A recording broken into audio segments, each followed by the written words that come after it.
back of the rim. Garnett on the slam. Here's a Curry way downtown. Oh, what a shot! The year was 1996. It was one of the last times the Seattle Sonics would ever be legit title contenders. A solid unit led by Gary Payton, the league's best perimeter defender, and Shawn Kemp, a high-flying power forward, ran into what had been a familiar wall in the 90s: Jordan's Bulls. Though Seattle was physical, deep, and mentally tough, George Karl potentially sabotaged the series with a coaching decision which continues to draw ire to this day. Payton had won Defensive Player of the Year and was widely considered the best perimeter defender on the planet. His physicality and trash talk could irritate anybody, including Jordan apparently. Problem was, he was barred from doing so until they were already down 0-3. Karl citing he wanted to preserve Gary on offense and keep him out of foul trouble. In accordance, Payton spent most of his time chasing around Ron Harper or rotating off the ball. The job of guarding MJ was awarded to Hersey Hawkins and Detlef Schrempf, to which Jordan averaged 31 points a game on 50%. Finally, with the season on the line, Payton got the matchup everyone was waiting for, and surprise, the series kinda flipped. Seattle ran off 2 straight, as Jordan's production dipped to 24 points on 39%.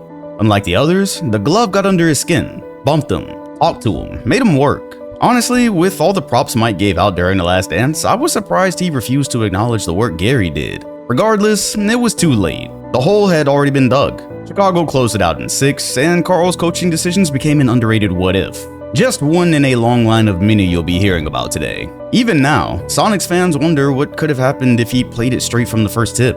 Knowing what came next, well, they weren't wrong to hang on to it. What followed, though, was less of a collapse and more of a slow unraveling. Shawn Kemp wanted a new contract. Very similar to Scottie around the time, Kemp locked himself into a trap deal early in his career, which had him making only $6.6 million annually, keeping him worse off than guys he was vastly outperforming. His deal, like Scottie's, was fair at the time, but as the salary cap exploded, we saw the creation of the first $100 million contract. Even though it clearly wasn't right, Seattle couldn't offer him a renegotiation as the CBA prevented it. But as the events piled up, he began to feel flat out disrespected. Sure, they couldn't redo the deal, yet Kemp felt they also didn't have to go and give the bag to his backup. Seeing his money situation and his alleged issues off the court, Seattle signed center Jim McLevine to a 7-year, $33 million deal. He had averaged 2 points and 3 rebounds in the year before this reward. So from Kemp's perspective, why was a fringe role player on his own team making anywhere near the same money? After proving unable to conquer the West a year later, Kemp was shipped off to Cleveland in a trade that ultimately changed the course of both his career and the Sonics' future.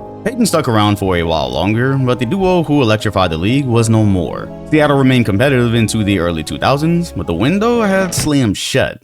Seattle's identity crisis didn't resolve overnight. With Kemp gone and Payton aging, the Sonics hit a weird in-between phase. Too scrappy to tank, too shallow to contend. They made fringe playoff appearances, shuffled through coaches, and tried to plug the hole left by a dismantled core. Vin Baker came and went, Brent Barry gave them solid years, even Detlef hung around a bit longer. By 2002, however, they needed to make some decisions. It was an average roster. Their best players were 30 and older, and the best thing they had going for them was how they'd miraculously hit on a second-round draft pick years ago.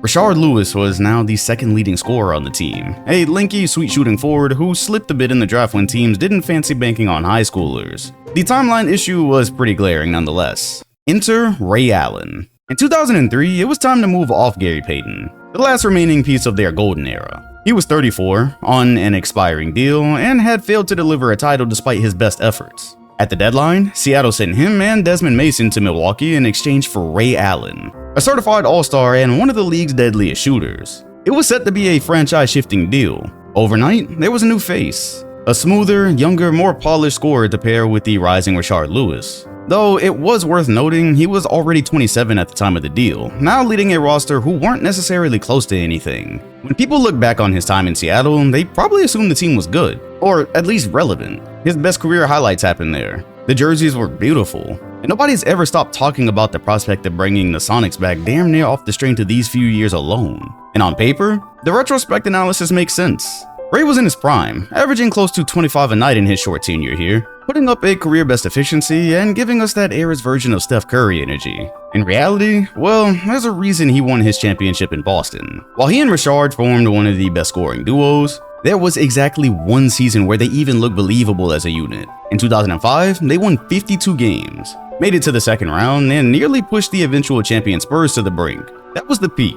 Everything fell apart soon after. Injuries hit both Ray and Rashard in different seasons, converging in 2007. The defense, which was already shaky, completely vanished by the end when they were ranked nearly dead last. It didn't help how once Nate McMillan left after their strongest season, they immediately cycled through 2 more coaches, never finding any real identity on either end of the floor. The front office also wasn't any help at this time either. If you look at the names surrounding the duo over the 4-year period, kind of disappointing considering how much potential they showed. To top it off, management dished out a string of brutal draft picks. Robert Swift, Johan Petro, Mohamed Sine, all centers, none of who panned out. It makes it even worse that in each draft, not only were there other bigs who did, they flat out misselecting multiple other contributing players. Key guys walked for nothing in free agency. There was no plan, no development, and no urgency to build around Ray before it was too late. Again, he was 27 on arrival. It wasn't too unlike how many mid-2000s stars were spending their years without adequate support. So while there's no doubt you've seen some of history's most impressive long-range highlights from his brief tenure in green and yellow, the Sonics as a whole were drifting towards irrelevance after featuring one of the more iconic pairings of the 90s. In the decade since their bout with Jordan, they made the postseason only 5 times, while straight up missing it in 3 of Ray's 4 full seasons there. So you can see by 2007, the writing was on the wall. Only, how many people knew that meant for the entire franchise? By summer, one could have seen it was probably time for a rebuild. It was just a little more literal than a lot of us thought, including Ray. He just finished another All-Star season, was coming off ankle surgery, and still expected to be the face of the franchise moving forward. When Clay Bennett, a businessman from Oklahoma City, bought the team in 2006, Ray met with him. He made it clear he wanted to stay. He liked Seattle. And according to Ray, Bennett gave him the impression he'd be part of the plan. That's what made Draft Night 07 such a shock. There was no heads up. Ray Allen found out he'd been traded to Boston through the media, right after the Sonics had drafted a lanky 19-year-old from Texas named Kevin Durant. The move signaled a brand new direction, influencing Lewis's departure to the Magic. Suddenly, the future of a franchise was placed in the hands of a player nobody had quite seen before. Wasn't he too skinny? Would his style even work in the NBA? Well, if you'd seen the tape of the workouts, it was a risk well worth taking. Regardless of what the future held, however, it wasn't going to play out in Seattle for long. Bennett, despite claiming he tried to keep the team local, had been laying the groundwork for a move. Publicly, he requested funding for a new arena. Privately, he and his group were in talks to relocate the team to OKC, where they previously hosted the New Orleans Hornets during Hurricane Katrina and proven they could draw crowds. When Seattle City Council rejected the new arena deal, the writing was again on the wall. Despite the legal battles and fan protesting, in summer 2008, it all came to an end. The team reached a settlement with the city. The name, colors, and history would stay. The franchise itself, however, was soon to be property of Oklahoma City. Adding insult, Durant's rookie campaign was a smashing success. At 19 years old, as mentioned earlier, he came into the league with questions about his frame. By the end of the year, very few of those questions remained. He averaged 20 points, won Rookie of the Year, and instantly looked like one of the most polished teenage scorers the league had ever seen. Meanwhile, Greg Oden, the #1 pick who'd been in hotly contested debates with Durant, didn't see a single minute of action, foreshadowing the remainder of his career. Durant had unteachable smoothness, long arms, the quick pull-up, the rare ability to score in isolation at his size. Even with the team getting blown out, he gave fans something to show up for. Still, it was impossible to ignore the bigger picture. The Sonics finished their final campaign 20-62, their worst record since the 80s. The roster was full of raw prospects, so on top of the fans losing their team, they just had to watch the end in real time. No playoff chase, no last hurrah, just a silent countdown. Durant wasn't just the Rookie of the Year, he was the final star to ever don a Sonics uniform. Having their own pick for 2008, their poor record awarded them with pick number 4, used to draft Russell Westbrook, who was actually projected to go a bit later. So not only did they get to give Durant the keys as an extremely young rookie, there was no period where he or the team was too good to continue drafting, an issue LeBron's Cavs ran into around this time. Needing a point guard, Presti was taking a gamble of sorts. The biggest questions about Westbrook being his decision-making and the fact he mostly played off the ball at UCLA. He wagered Russ could be developed and had the raw skills to justify being picked 4th, especially defensively. His rookie season was chaotic, which was decent foreshadowing looking back. The jumper was streaky, the turnovers were wild, but every single night you knew he was out there as one of the players who actually cared, and overall just played with a level of intensity that didn't match OKC's record. It was one reason early adopters knew what was on the way. He averaged 15 points, 5 assists, 5 rebounds, and over 1 steal a game. Not the most efficient year, but you could already see it. The future All-Star could be in there somewhere. Luckily, the events led to only 3 more wins to improve to a 23-59 record.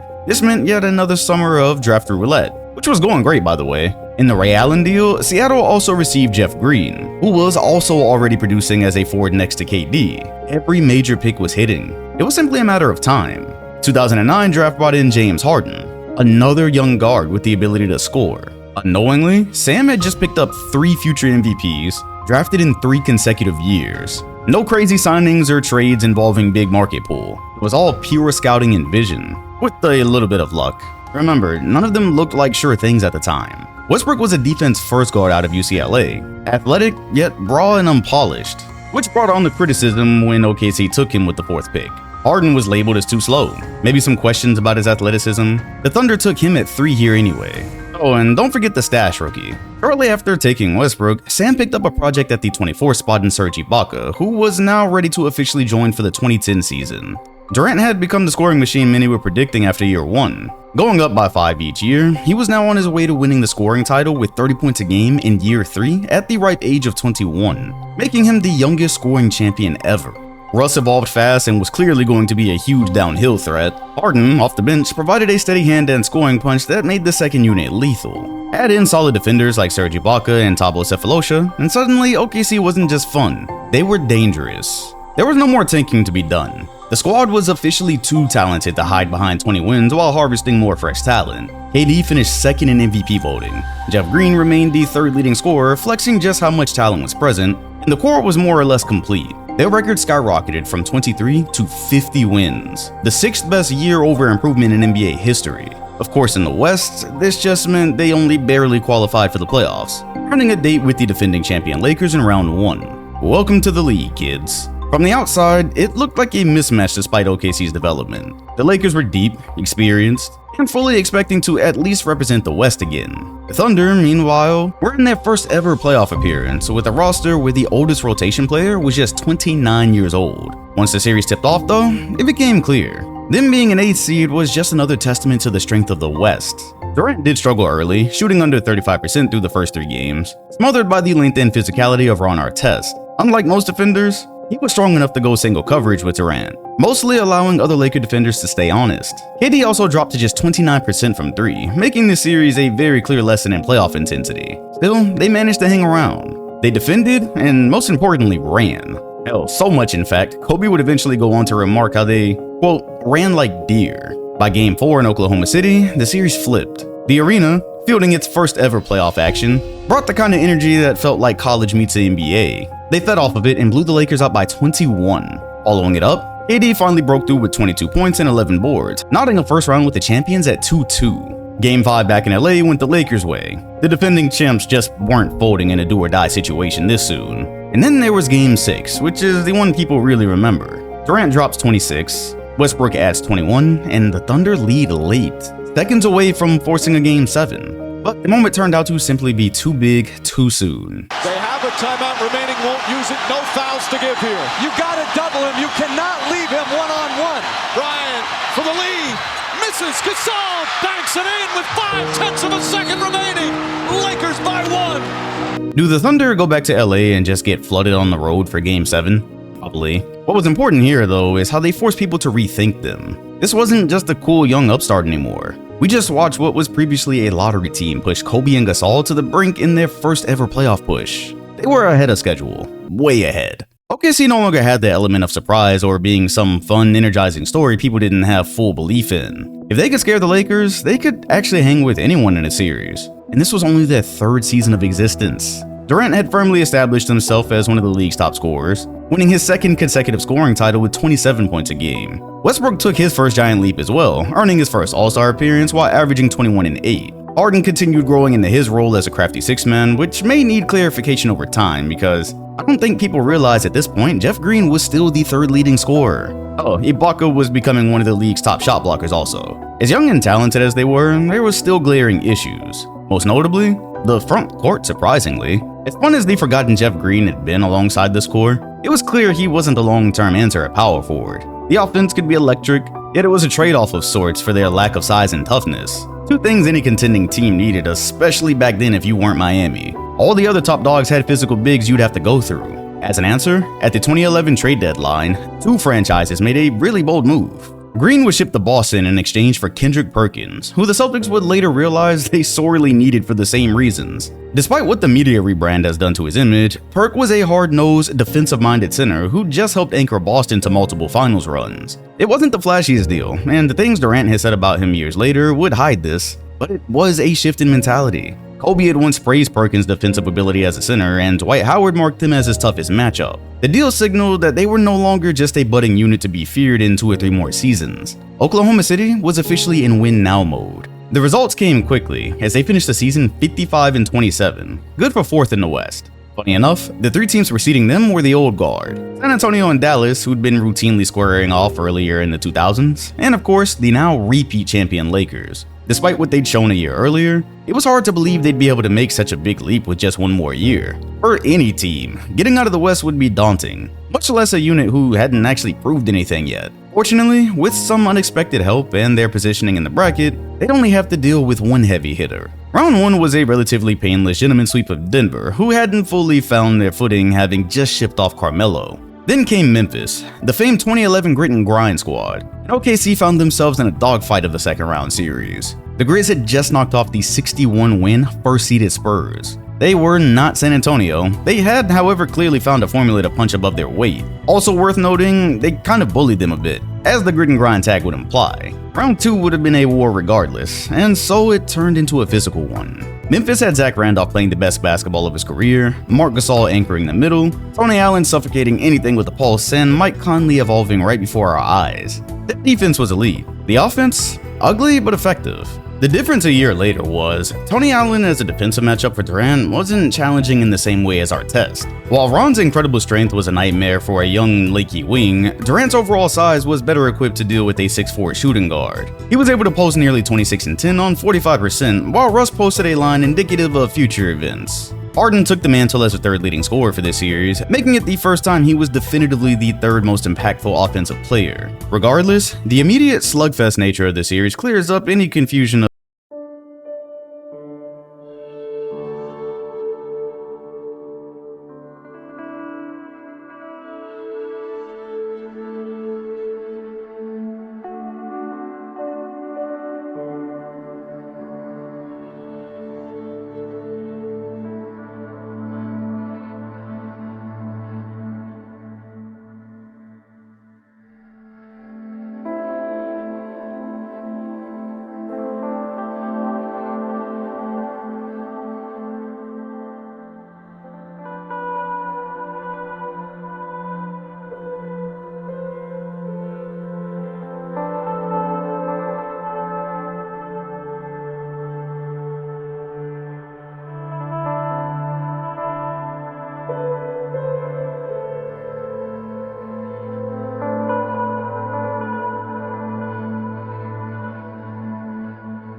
couldn't scale the more established winners. This just happened to be the year we'd all witnessed the greatest playoff run of all time. Dallas was surgical, with Dirk playing some of the best basketball of his life. On the series, he posted 32 points on 56%. It really didn't matter who was guarding him in this run. He needed to get buckets, and so he would. Every game finished within single digits, but the Thunder succumbed in 5, losing to the eventual champions for the 2nd straight year. While disappointing if you were a fan, it was hard to be mad at the trend line. Lottery, near 7-game series against the champs and best player in the league, now competitive in the conference finals. Even more encouraging, just narrowly losing the elimination game, Russ, Durant, and Harden led the way with 31 and 23 points respectively. The writing was on the wall, or in the box score. Their core was all 22 or younger. Next up, probably the NBA Finals. Coming off their loss to Dallas in 2011, the Thunder went from promising to expected. Durant was already considered one of the best scorers on the planet. Westbrook continued maturing into a dangerous two-way guard, and Harden, once a quiet presence off the bench, had become a full-on offensive weapon in his own right. As San Antonio had already worked out the blueprint on having a star player run the bench, he was mastering it. 2012 had a great chance to be the year. OKC jumped out to a 27-7 start, never looking back. Durant put up 28 a night on elite efficiency, and Harden was now posting 17-4-4 off the bench. Ibaka had also taken a leap. While he still wasn't a go-to scorer, he led the league in blocks and gave them that front court anchor they sorely needed post-Green. Except, recall that he was a stash. Then started his career the same year as Harden. Quiet as kept, there were some crucial decisions on the horizon, although the world was having way too much fun watching them to talk about him. Regardless, the promising unit put out 47 wins in a lockout-shortened year, good for second in the West. While still as young as ever, they were bringing proof they were the real deal. As such, Durant ranked second in MVP voting again. Ibaka was the runner-up depoy, while Harden now won 6th Man of the Year. All 4 cornerstones nearly played the full season, save for Harden, who missed a couple, including time off needed when world peace, almost seriously injured him. It's one of the more vicious elbows in the game's history, and nobody quite knew where it came from. The wind-up, impact, just why? Artest himself only said he didn't know anybody was behind him, and Harden never addressed it much either. Perhaps Ron was trying to get out ahead of what was coming. Once the postseason kicked off, it was clear as day. Round 1 brought the defending champion Mavs in a rematch, and this time the Thunder barely broke a sweat on the way to a sweep. Dallas had melted away rather quickly after exhaling from finally getting to the mountaintop, the lockout, and losing multiple pieces of the title team. Durant averaged nearly 26, then Russ, Harden, and Ibaka followed as the leading scorers in that order. They now looked like a team who'd been there before. And just like that, one of the old guard was already out of the way. By this time, LA wasn't the powerhouse they'd recently been, but they were still dangerous. Kobe was still Kobe. Bynum and Gasol were still a massive front court, and Meta had already returned from his 7-game suspension. Unfortunately, if you were the Lakers, Father Time was knocking. The roster wasn't as tight as the previous units, and while the front office tried to alleviate this, the Chris Paul trade that was supposed to revitalize them actually ruined morale on the team and forced the wilting core to remain. Now here they were facing the team Kobe had once said ran like deer, on very little rest following a surprise 7-game series with Denver. Unlike 2010, experts now favored OKC. They were right. Game 1 presented a rare blowout. Game 2, however, and a lot of the rest of the series reminded us this was still LA. No matter, the Pups with something to prove ended the match on a 9-0 run, capped off by KD hitting a go-ahead floater to take the late lead. It's actually insane to look back on, as on LA's final attempt, you'll notice Westbrook completely asleep, nearly giving Steve Blake the game winner. It feels pretty relevant because continuing the vibe, both games 3 and 4 were tight affairs, with the Lakers actually taking game 3. Then game 4 was the true turning point. Up 7 with 2 minutes left, the Lakers once again completely melted down. As a matter of fact, they controlled most of the game, and led the whole thing for a total of 37 minutes and 48 seconds. Almost as if following a carefully crafted script, Harden hit a massive 3. Westbrook got a steal and finish, all leading to this Durant dagger which told anyone who still had doubts, we're here now. Bryant never should have gave that ball up to Pau Gasol, even though he was wide open. This is for the lead. Kevin Durant, the NBA's leading scorer, with a feathery 3-point jumper that puts the Thunder on top with 13.7 to play. You never really hear much said about this series from Laker fandom, and it's honestly surprising considering it was the final postseason of Bryant's career. All things considered, they had a, no pun intended, golden opportunity to go up 3-1 after the blowout loss. Instead, dropping 2 winnable affairs, Game 5 became a pivotal moment for 2 franchises as one was officially ascending. Meanwhile, the franchise who symbolized Western dominance for over a decade was officially out of the conversation before anybody even knew it. Even more pivotal, James Harden had now fully arrived, averaging nearly 17 on 50% shooting in the playoffs so far, while showing up in clutch moments with his counterparts. He was proving to be a mismatch nightmare off the bench, much the same as Ginobili had made a name doing for so long. He had a very unique style, including the flops which had already started. They were drawing results. He averaged nearly as many free throws as the other 2 with fewer minutes. Just like that, OKC were headed back to the conference finals in consecutive seasons, having already dealt with 2 Western gatekeepers. Only, next on the list, it wasn't the tired Mavericks or Lakers waiting. It was the dynasty, the system. The test of all tests was on the horizon in the consistent San Antonio Spurs. They weren't just a 1 seed, they were on an 18-game win streak headed into the Western Conference Finals. San Antonio had retooled on the fly, blending their veteran core with a wave of youthful energy and fast-paced offense. With the role players adequate for the first time in a long time, many viewed this as the best version of the Spurs since their last title. OKC, on the other hand, had momentum and athleticism in their favor, but experience was the gap. When the series started, it showed. The Thunder hung around in Game 1, with the Spurs still pulling away with a 39-point fourth quarter to take it. Game 2 was more of the same. San Antonio's ball movement shredded OKC's defense. Their pick and roll coverage was ineffective. Westbrook was being outmatched by Tony Parker as a point guard, and San Antonio's bench continued to get it done. They took a 2-0 lead and extended their win streak to 20. Analysts were already dusting off the Dynasty Continues headlines. Meanwhile, onlookers such as myself, who'd been too young to understand Spurs basketball during their title years, were getting a history lesson. Then, something flipped. Scott Brooks made a small yet crucial tweak, inserting Thabo Sefolosha more heavily into the rotation for defensive intensity. With the change, OKC started forcing the Spurs into isolation, a cardinal sin for a team built on constant motion. Offensively, the Thunder Stars turned it up. Durant dropped an efficient 18 in the fourth quarter of Game 4 to tie the series. Yet, the big moment came in Game 5. It'd been a back-and-forth affair, the winners of this pivotal match usually going on to win the series. Up to this point, OKC had survived close calls with the defending champions. They'd survived near-death moments with the previous champs on the road, and now we're going to have to do it one more time to all but punch their tickets to the NBA Finals. By now, each member of the young core had provided something crucial on the biggest stage. Quiet as kept, in Game 4, Serge Ibaka poured in 26 points on 11 of 11 shooting. Here in Game 5, Westbrook posted a stomach-wrenching double-double, yet they needed every bit of it to fend off the former dynasty. KD had already been spoken for, but now even their sixth man of the year was closing big moments. As foretold in their elimination game against Dallas a year earlier, this core was here and established.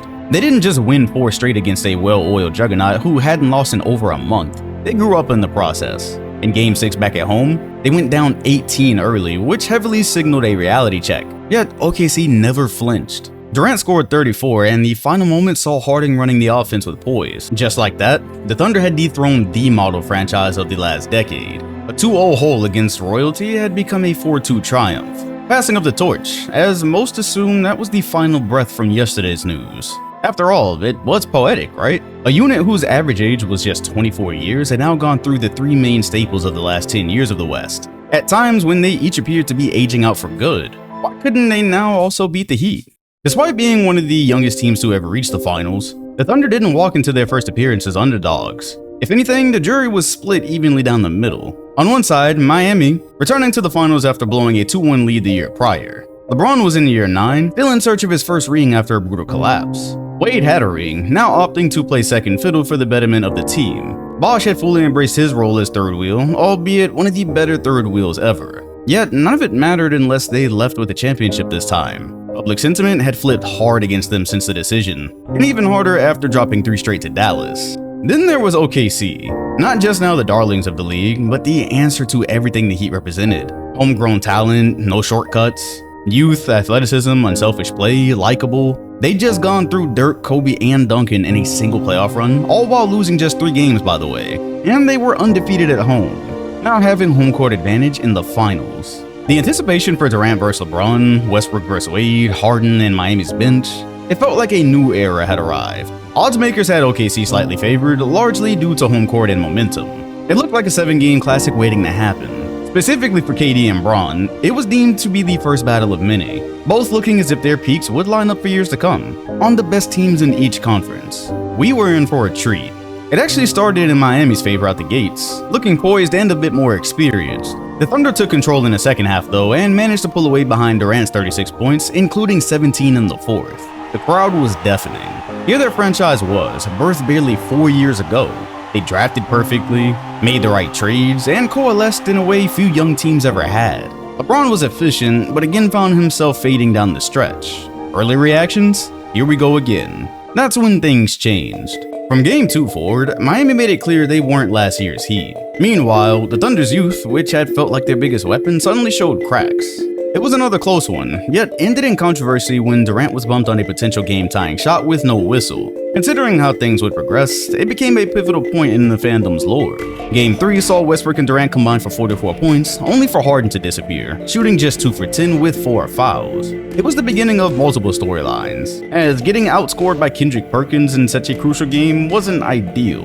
Maybe it wouldn't have been so bad if he didn't duplicate the exact shooting performance in Game 4, this time with only 8 points, 5 fouls, and 4 turnovers. Averaging just 11 points on 35% shooting through the first 4, his absence was nauseating, particularly as they'd only lost their games by 6 points or less. Harden was deemed the X-factor coming in, especially considering his poise against a much more established team 1 round earlier. Westbrook poured in 43 points for Game 4 on the road, serving as the only other double-digit scorer next to Durant, as apparently the whole win with them cats subplot was starting kinda early. Funny enough, another subplot was brewing on who was getting ousted if they couldn't pay to keep this core. Harden's no-show was making him an easy target. In another subplot, after Game 2, Magic Johnson publicly criticized Westbrook's performance as, quote, the worst point guard performance in a finals that I've ever seen.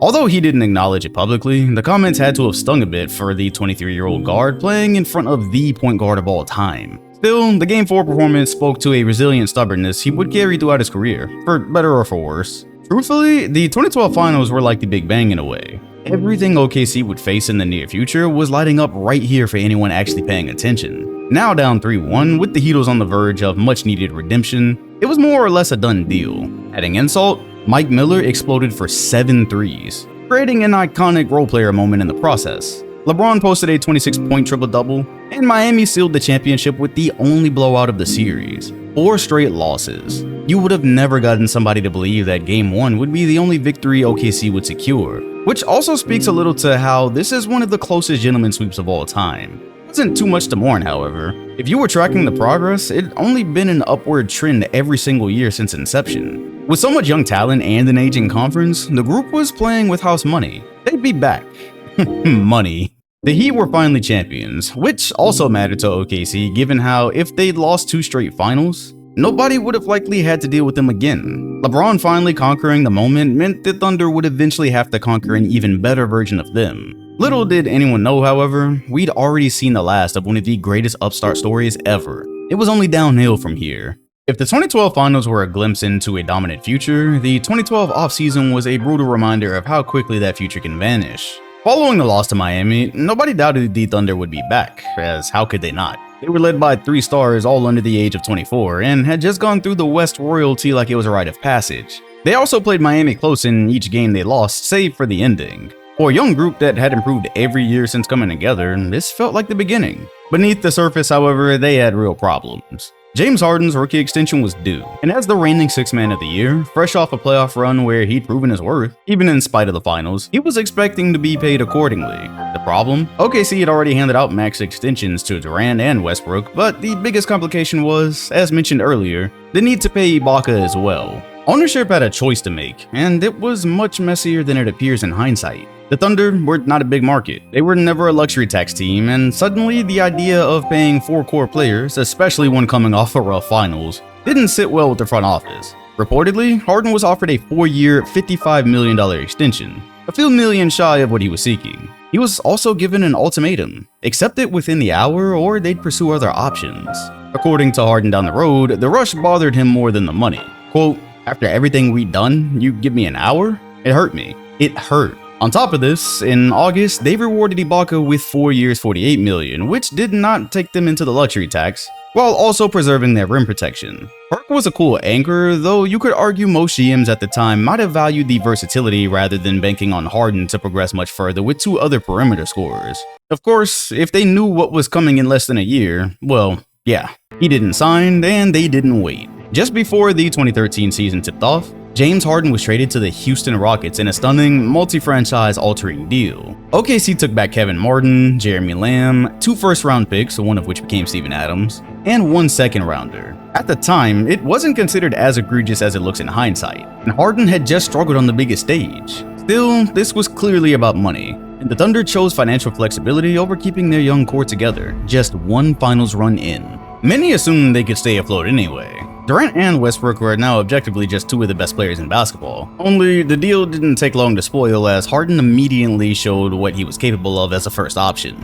Although he'd had his moments, nobody knew he could instantly become one of the top offensive engines league-wide. The loss hurt, but not as bad as it was going to. Even so, the team started strong. The duo earned All-Star honors for the 3rd consecutive year together. KD had another MVP caliber season, averaging 28, 7, and 5 on 50, 40, 90 shooting. Russ continued to rise, putting up 23 and 7, which was the highest points and assists he put together up to this point. Meanwhile, Kevin Martin provided solid enough production off the bench to rank in 6th Man of the Year voting, somewhat similar to his predecessor, though his time there just recently came under fire when Jeremy Lamb exposed how Martin allegedly would look up his stats after games and tone his play down a bit in order to avoid being an all-star. Yikes. This was arguably one of the best units OKC would ever have during the KD era. And although we've got fond memories, that's actually a bit concerning. Sure, Ibaka would shoot a 3 every now and then, but he was no serious threat. Down low next to Kendrick Perkins, the other wing was handled by Topo Sefolosha. Credit to him, he shot 41% from 3.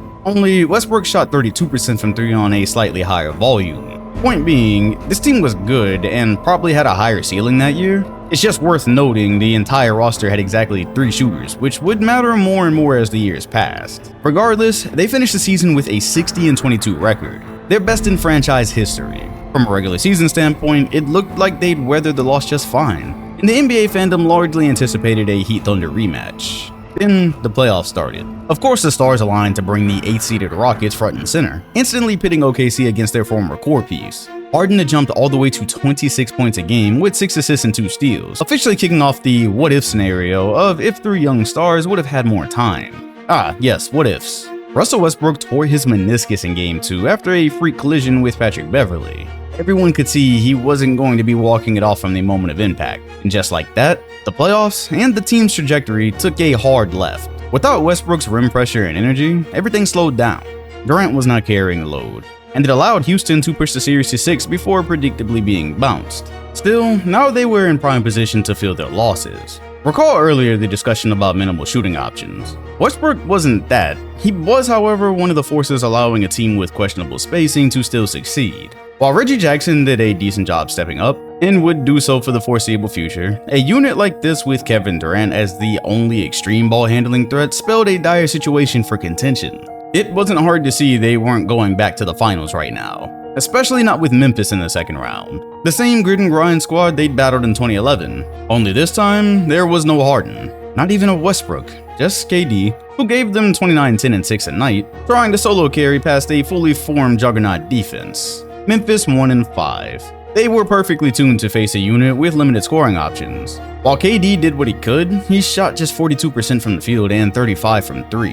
38-year-old Derek Fisher was their most credible perimeter shooting threat. What hurt the most was, had Harden have been around, OKC would have likely figured out how to approach the next few years properly. A postseason without Russ may have been the perfect chance for him to handle the ball more and really get loose as the Grizzlies' defense closed in on Durant. Maybe even after that, it'd have been clear what decisions needed to be made.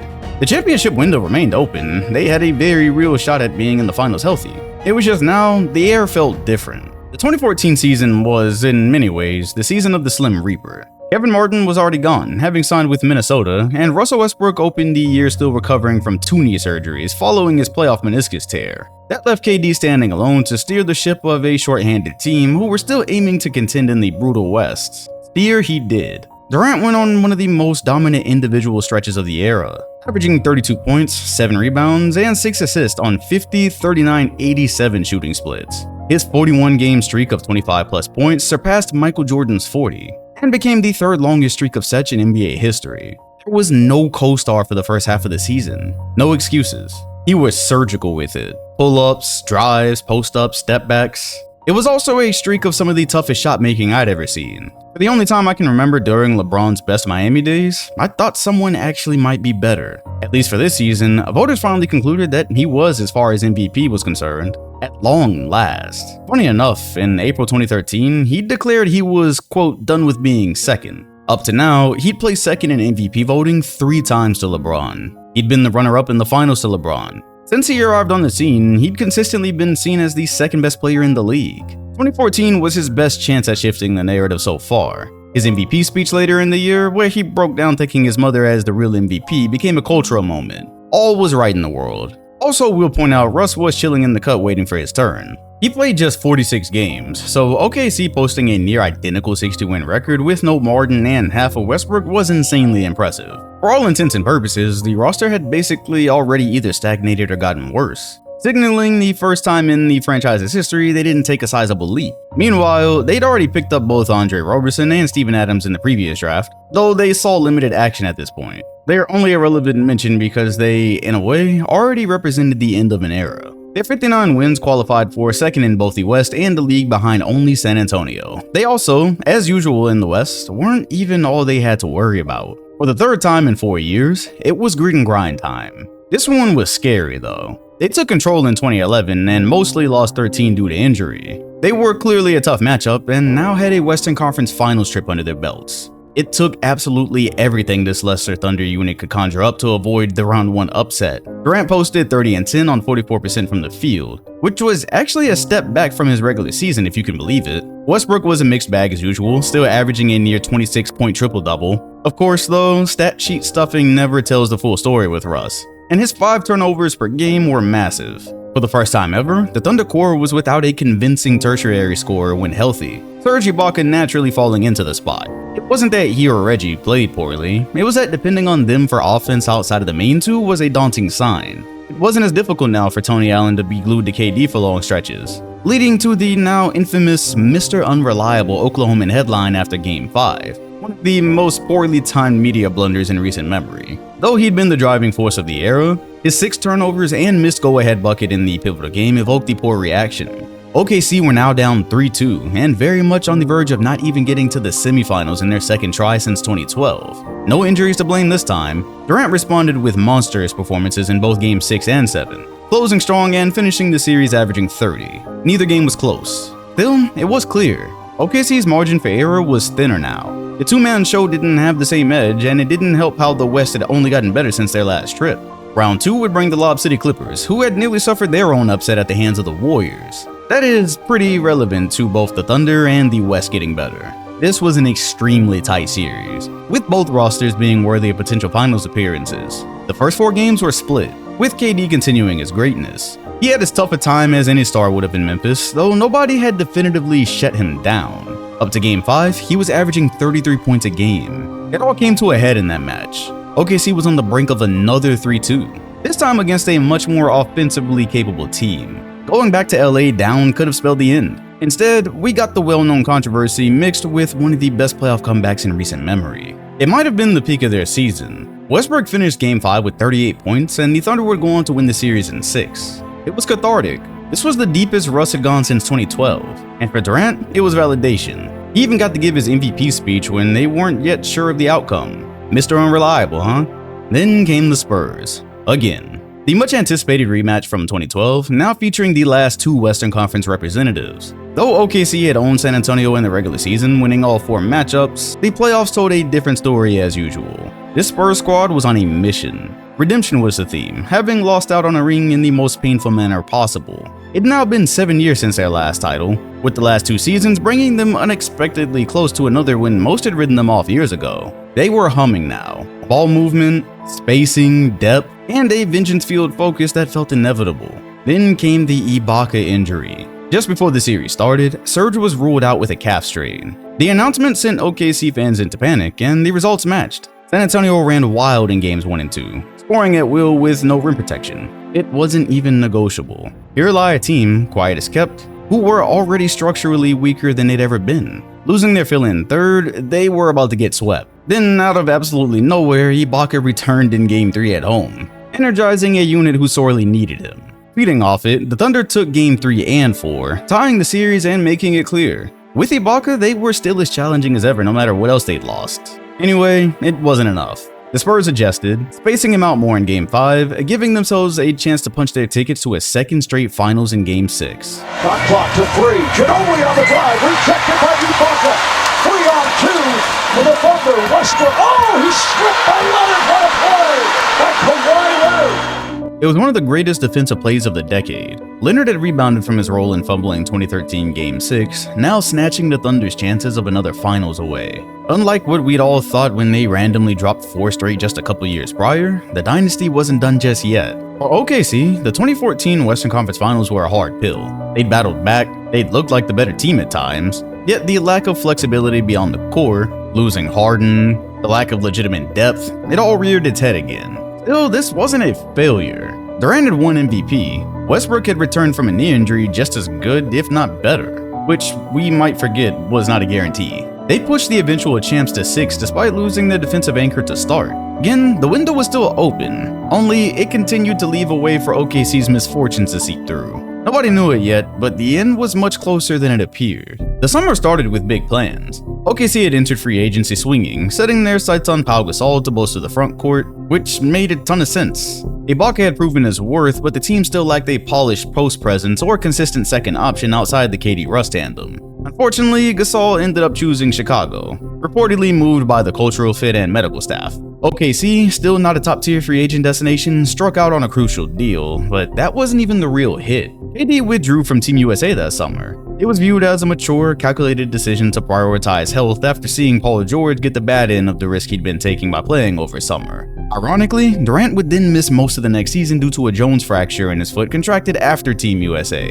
A tricky injury that led to multiple setbacks, surgeries, and a growing sense of dread throughout the year. He played just 27 games total. For the tiny bit of time he did play, the Thunder were digging themselves out of a hole, and Westbrook had to transform into a solo wrecking ball just to keep them competitive. Now fully unleashed, he went on one of the most nuclear individual tears of the decade, averaging 28 points, 8 assists, and 7 rebounds while leading the league in scoring. From February through March, he basically channeled pure chaos. Triple doubles, 40 bombs, even playing through facial fractures with a protective mask that added to the folklore. As fun as it was, it fully exposed the very real issues their years of winning had masked thus far. It was bad enough without Durant. Then Ibaka also picked up knee issues. OKC responded and traded for somewhat skilled big man Enes-Kanter mid-season to shore up their front court scoring.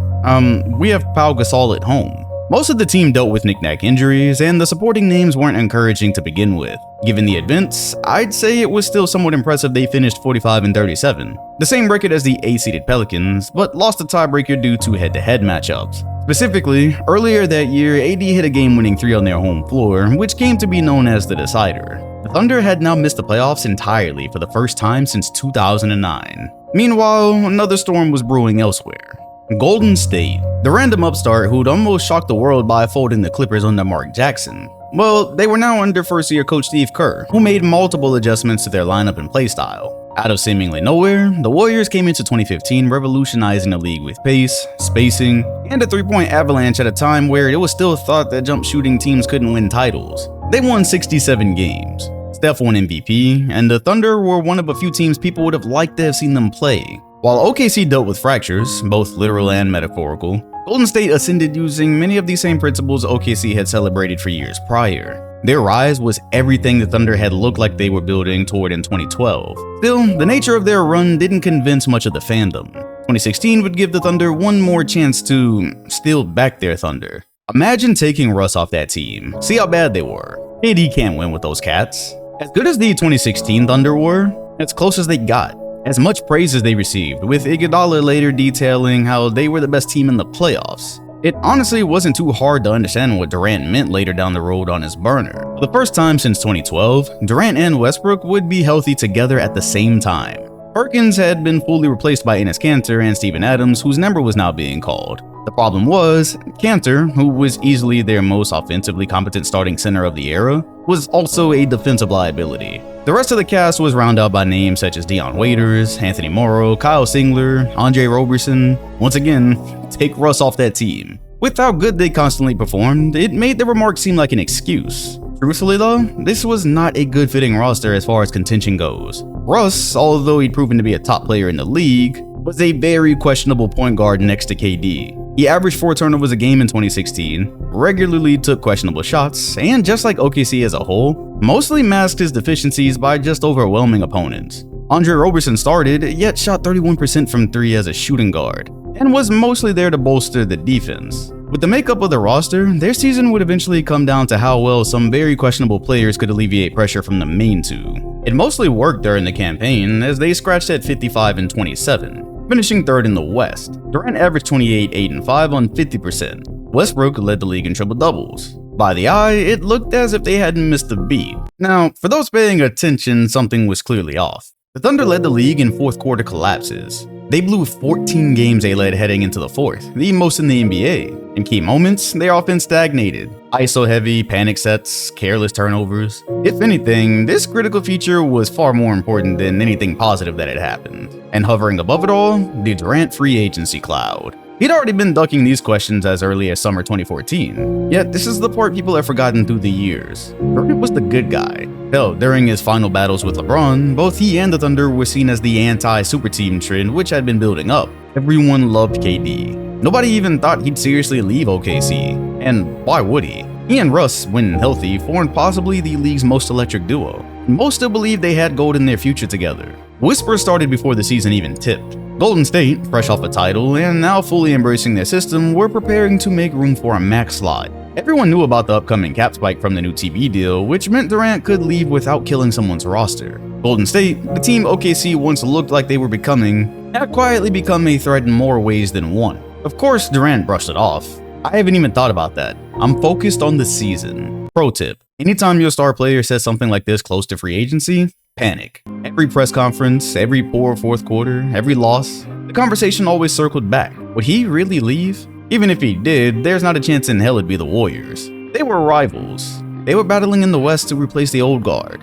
Plus, they were now in the midst of what could become a 73-win season, and looked very poised to repeat. Why would the Warriors risk breaking up such a legendary young team to accommodate him? Only, Curry was on a bargain deal due to starting his career with injuries, and if there was mutual interest, there was ways to make the math work. Plus, with the postseason coming up, it didn't feel like a final chapter yet.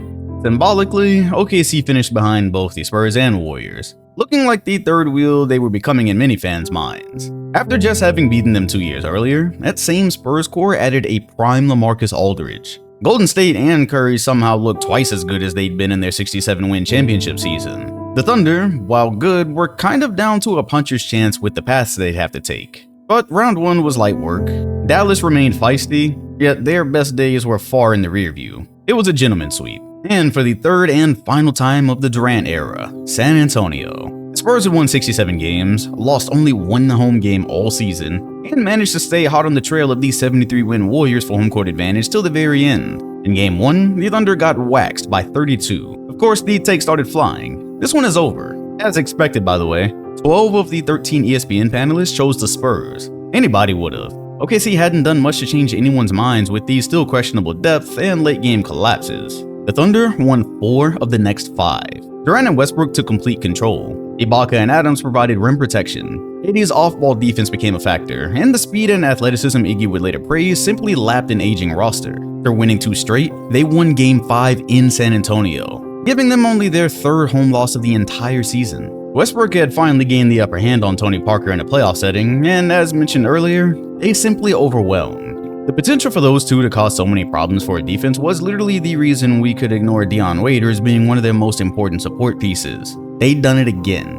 OKC were going to their 3rd Western Conference Finals. Worth noting, by the way, from their first appearance in 2011, they'd now qualified for round 3 every single year they were actually healthy. Had to mean something. They'd even sent Tim Duncan into retirement this time. Golden State had gone 73-9, best record ever. Steph was the first unanimous MVP in league history. Klay was the 2nd best shooter alive, and with the recent events, the league had its desired series.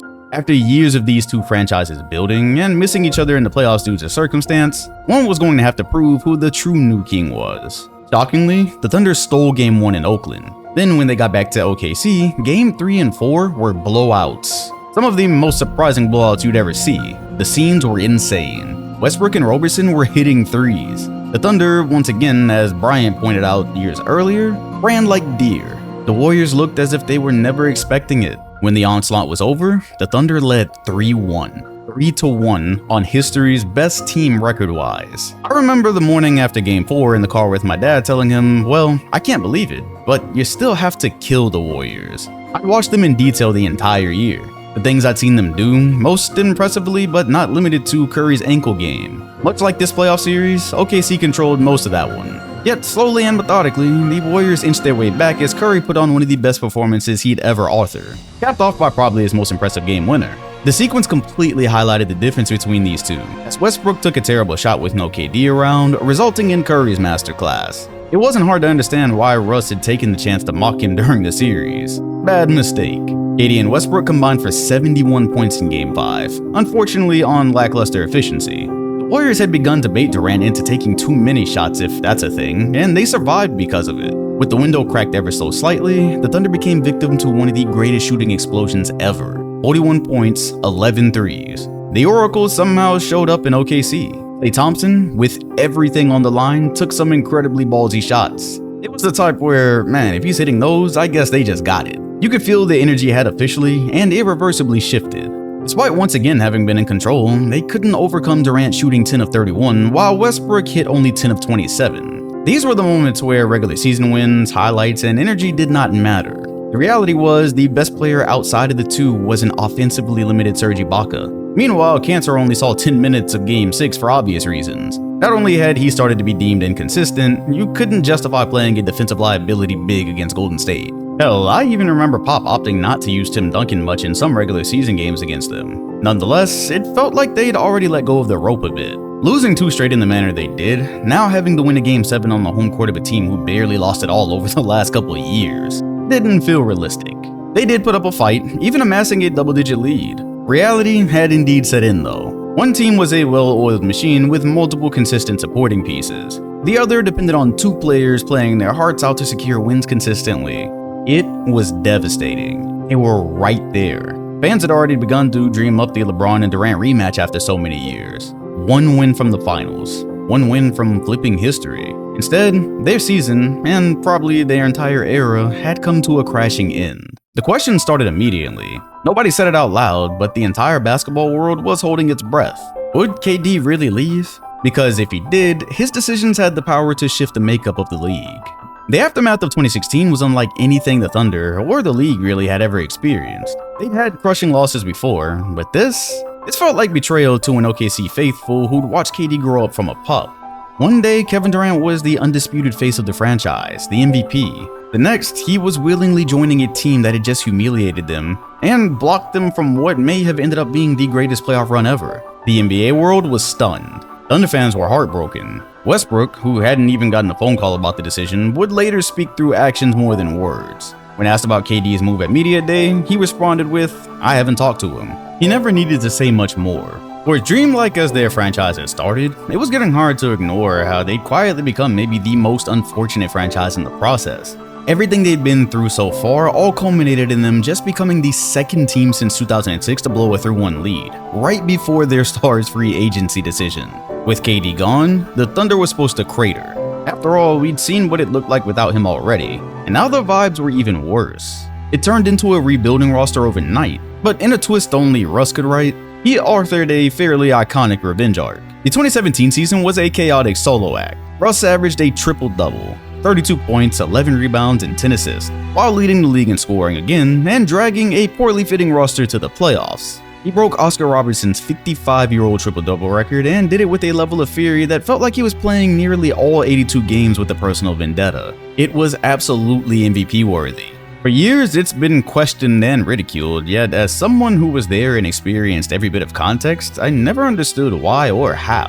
They lost in the first round to Houston, with James Harden being the other popular choice for MVP, no surprise. But Russ had given the city of OKC something. With him being this good, if they could retool, it wasn't like they'd just fall off a cliff after such a promising era all those years. What followed, though, was an awkward attempt to recapture that magic. Paul George and Carmelo Anthony were brought in for the next year, forming a new Big Three that looked better on paper than in practice. George fit just fine. Melo, not so much. Also, it was really hard to believe in anything happening while Durant remained a Warrior. Those intimidating Big Three photoshops looked a lot less believable. Still, most were excited at the prospect of seeing the units face off. Even a series of Russ attempting his get back sounded fun in years where we kinda knew the winner from the start. It would never even get close. The 2018 season ended in a 6-game first-round loss to rookie Donovan Mitchell and the Jazz, capped off by Paul George shooting 2 of 16 in the elimination game for a total of 5 points. Game 6 produced one of the funniest graphics of all time, which kind of summed up this trio. Melo was pretty close to washed in comparison to his older days, while George was kind of at the end of receiving grace for his lack of playoff success. When he deemed himself playoff P before the series, only to underperform and get done in by Joe Ingles, yeah, I'm not sure if his rep ever truly recovered. In the end, the 2018 Thunder nabbed just one more win than their previous Russ-only roster. 2019 wasn't much better. Melo was gone, the Russ-PG duo remained, and so did the Warriors. Impressively though, Paul George had his best individual season to date, finishing third in MVP and Defensive Player of the Year voting while earning first-team All-NBA. They still won just 49 games with no realistic shot at a championship. They again lost in the first round, this time to Damian Lillard and the Blazers, who ended the series on a 37-foot dagger that, before we knew it, ended the era altogether. The bad shot heard around the world.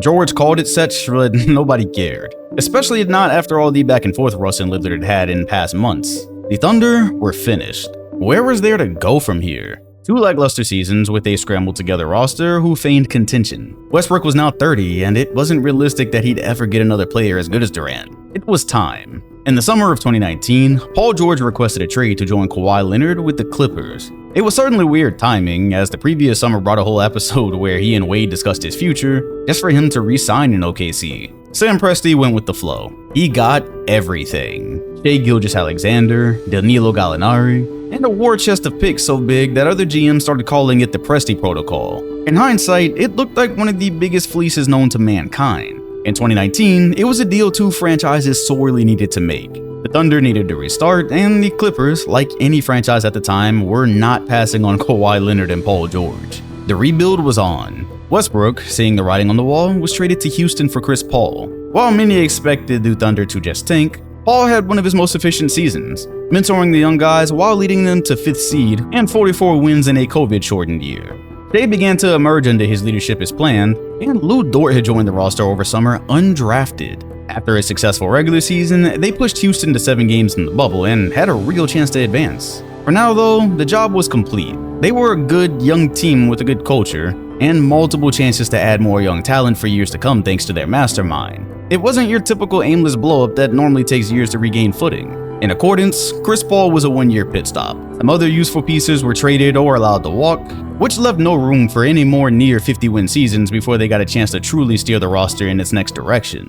The next couple of years brought the franchise's first ever quote-unquote dark age, only because they were finally committed to being bad. They hoarded picks, took on poor contracts, and fielded the youngest roster in the league. Shea continued to grow, increasing his scoring each year and adding more moves to his arsenal. Lou Dort became a fan favorite for his defense, the Dorture Chamber, as it'd come to be known. And then there was the little subplot where Poku briefly tricked everyone into thinking he was the next great unicorn before fading out. Through it all, Presti drafted carefully, his stockpiling of assets doing wonders for the present and the future. And by 2022, you could see it. Shea had gone from a promising player to an All-NBA talent. Jalen Williams looked like a steal in his rookie year, developing rapidly when he was never a sure thing. And then Chet Holmgren was supposed to complete it, though he unfortunately picked up a fracture guarding LeBron over summer. It was a feeling all too familiar. Right on the cusp of completing the next core, ready to march back toward contention. It'd have to wait another year. And with an injury to a player his size, maybe his career was over before it begun.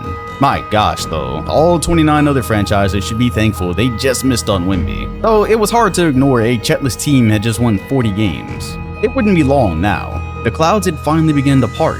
After a few years of losing, and just overall playing the long game, the Oklahoma City Thunder were ready to show what they'd been working on. Chet Holmgren, finally healthy, was set to make his debut after missing his rookie year. While the injury had created understandable concern, early glimpses showed a player who not only hadn't lost a step, but looked every bit the defensive anchor they projected. His timing and shot blocking, combined with his ability to space the floor, instantly transformed OKC's identity. The 2024 Thunder were even getting production out of Josh Giddey, who continued to serve as a connector with his elite passing and size at guard. Jalen Williams made another leap, showcasing an ability to score from all 3 levels while defending. Add in a strong culture for such a young team, they were flat out contending in their first full year together. From a unit who hadn't seen the playoffs since the opening of the decade to the leader of the West. By season's end, OKC had posted 57 wins, fit for second best in the league. It was their first 50-win season since Durant's final year. The Thunder were back, and relative to other organizations, they did it rather quickly. Shea, in particular, had become the kind of superstar who didn't need to dominate the ball to dominate the game, although clearly he could. Add in the movement and versatility of the rest of the team, you didn't have to believe, but you couldn't look away. Their playoff path started strong, first running into New Orleans, who never found any footing, making them easy work. However, the Dallas Mavericks were fresh off a deal which quickly supercharged their potential. They had size, their defense was elite, and Luka's playoff experience was beginning to shine through. This heavyweight chess match could have easily gone 7. As some expected, however, OKC's youth and their limitations were finally exposed. Dort, known for his defense, became a major offensive liability. His three-point shooting he worked so hard to improve plummeted from his regular season marks, as often happens to players coaches choose to test in the postseason. Josh Giddey struggled so badly that he was nearly unplayable in stretches, especially with the Mavs daring him to shoot. His numbers plummeted as well, and his raw stats were cut almost exactly in half from the regular season. Although Chet had great moments, his frame was still a concern against physical front courts. Derrick Jones Jr. and PJ Washington caused matchup problems, while Luka's mastery of pace dictated most of the series. Can't forget about Kyrie adding back-breaking daggers when needed. Through all of that, the Thunder stayed right there with them till the very end. With little time remaining on the road, they were on the cusp of heading back to OKC for a do-or-die Game 7. Then, the help Luka forced caused Shea to be a bit late on his closeout, fouling PJ Washington as a result. Heartbreaking. This new core joined their predecessors in a long line of coming right up to the doorstep, only for the universe to find some reason why it just wasn't their time yet. The situation was a bit sore for Thunder fans who knew all too well what it was like to have a group not get the job done as soon as possible. It wasn't time to panic yet though. Their oldest core piece was 25 years old, and had already survived the narrative that he'd eventually be moved because he didn't fit the timeline. Surely they could follow this up and figure it out. That summer, they made the move. In what appeared to be a very absurd transaction given the recent events, OKC traded Josh Giddey, a once promising but increasingly misfit piece, to the Chicago Bulls for Alex Caruso. A straight-up deal. We couldn't believe it. Caruso had been one of the league's best perimeter defenders, a playoff-tested veteran who fit OKC's timeline and identity. Amongst championship experience and such, he brought the kind of point-of-attack defense that could free up Shea to focus on scoring and playmaking. In a single move, Sam Presti had solved one of their biggest problems, without sacrificing their core or chemistry. Then they doubled down on it by signing big man Isaiah Hardenstein, addressing the size and physicality issue. The roster was complete. 2025 looked to be an incredible opportunity. From start to finish, Shea put up an MVP performance, this time as one of the most efficient volume scorers in the league. Jalen Williams, who many still didn't believe in, became an all-star and made All-NBA. Caruso turned them into a nightmare defensively, while serving as a better connective piece on offense than Giddey could. The depth was just insane. On any given night, Aaron Wiggins could come in and save basketball. For anybody watching, they looked comfortably above almost every team in the league, save for the couple they might see in the finals. The young stars steamrolled through the season, picking up their second 60-win season in franchise history, sitting atop the league at 68 wins. By the playoffs, they were the most complete team in the league with the fewest questions to answer. Of course, that's what the playoffs are for. They opened up by sweeping the Memphis Grizzlies. The same way Golden State hijacked their story in the mid-2010s, OKC were the thieves now, having lapped the Grizzlies team who were supposed to be elite already. While they did show fight, an injury to Ja Morant eliminated any hopes of them following up his remarks about how he'd figured them out. As time would show, nobody could figure this out. Memphis had opened up a 65-37 lead during Game 3, only for the Thunder to win by 6. Even with the injury, a near 30-point comeback turned out to be a clear indicator of their ability to fight adversity. They were gonna need it. Denver wasn't the same unit who climbed the mountain in 23, yet they would show why championship DNA and experience can't be discounted. Jokic was always going to be a problem. He'd been so for any team over the years. What wasn't expected was how efficiently they were able to disrupt the Thunder's rhythm. They zoned them, dared anyone not named Shea to make shots, and played them well enough to be in position to secure the upset. Winning games 1 and 3, there was an incredible chance to secure a 3-1 against the league's most dominant unit. When Shea walked off the floor with a smile etched to his face, it was do or die. Either it was going to become a transcendent meme or a transcendent moment for the franchise. Again, failing to reach the conference finals after so much regular season dominance would have put them in even worse position than the Durant core at the same stage. He wasn't having it. The response saw the Thunder narrowly rattle off 2 straight, with a shocking Game 6 drop leading to the final moment, where, of course, Aaron Gordon's calf gave out. He'd given them so many problems. His play gave Denver a level of versatility OKC hadn't quite prepared for. Now, even if he did play, anyone familiar with the injury recognized he wouldn't be the same. The Thunder prevailed, and while injury clearly contributed, you couldn't have watched the series and not tipped your hat. There were multiple moments where their confidence could have been shaken, specifically J-Dub's. They could have succumbed to the recent champs and loaded up another run next year under the guise that they were just young. Not this time. They were going to the NBA Finals. Minnesota, while having made last year's conference finals, weren't as believable this time around. The Cat trade changed them, and it was well understood they probably wouldn't have been back this time without an injury to Curry. Even then, they still pushed the Thunder in a situation where they could have tied the series, giving them another challenge to respond to. Respond they did. The second-year core answered every run, every moment, every drop in momentum flawlessly. This was the magic of the 2025 Thunder. It wasn't about how they'd won 68 games and were supposed to be steamrolling the playoffs. In a way, being this young with this little playoff experience, while never failing to respond to the challenges presented, was even more impressive.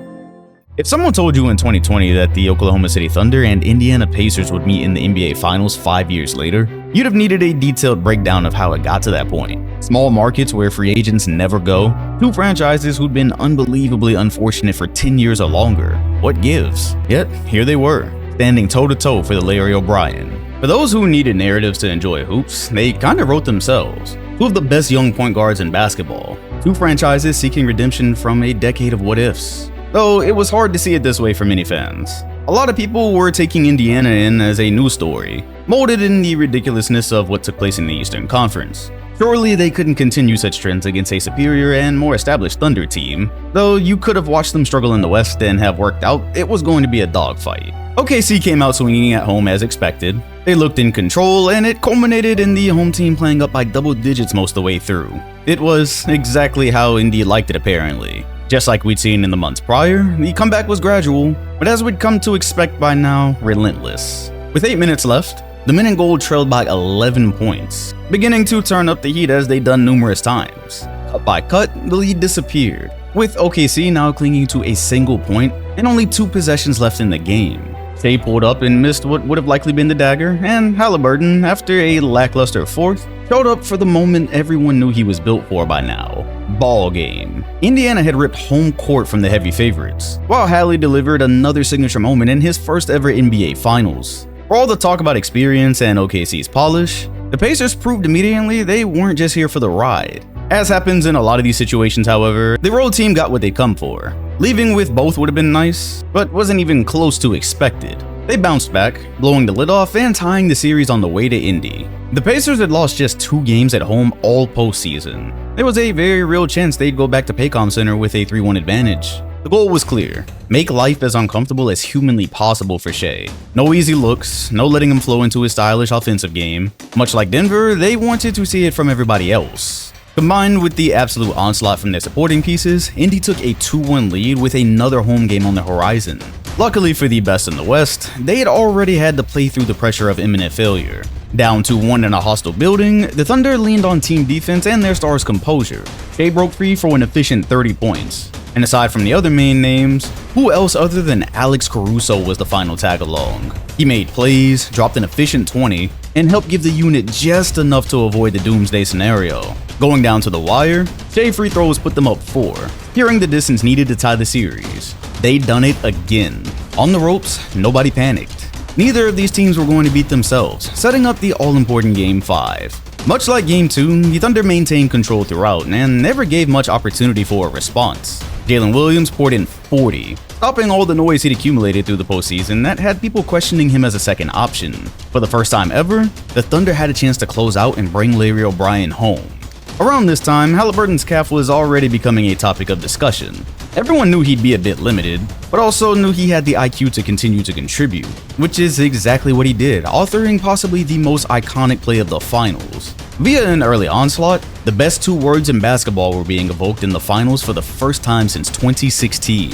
And Halliburton opened up showing he understood the assignment. If you were in the crowd, it had been impossible to not be nervous. Though, in the cruelest turn of events possible, the engine behind Indy's magic would rupture his Achilles shortly after, a risk everyone knew he'd been taking, including himself. Though the rest of his crew was able to put up a fight, the floodgates would eventually open. It was over. When the dust settled, Shai Gilgeous had pieced together an all-time individual season. League-leading scorer, MVP, Finals MVP, leading the charge of the best record in the league. Visually, it was also extremely entertaining, which many missed out on due to the constant free throw narrative. There's actually a video showing how closely his game resembled Kobe's. More importantly though, the job was finished. Franchises who suffer setback after setback don't always make it. Hell, see the Indiana Pacers for proof. Sometimes the events really just are that cruel, and before you know it, it's time to rebuild and try again. Thunder fans had to witness their team grow in one of the most optimistic eras of the 2010s, go through all the proper steps, just to fall short again and again, watching chance after chance vanish into thin air. It hit its pinnacle when Durant left, and probably looked like it never happened. Here the new young Thunder were though, and I mean young. So young they didn't even really look like they knew what to do during celebration. A team of incredibly young and talented players, they've even got to step up on the current CBA situation. While most teams are doing the math on who they'll have to give up on prematurely, Presti presides over picks, favorable contracts, favorable players, and youth. There's been talk lately of if a dynasty is even possible in this era due to the extreme nature of the business now. Well, looking at a team who's this good, this early, with this much flexibility, we just might be watching the next dynasty in the making.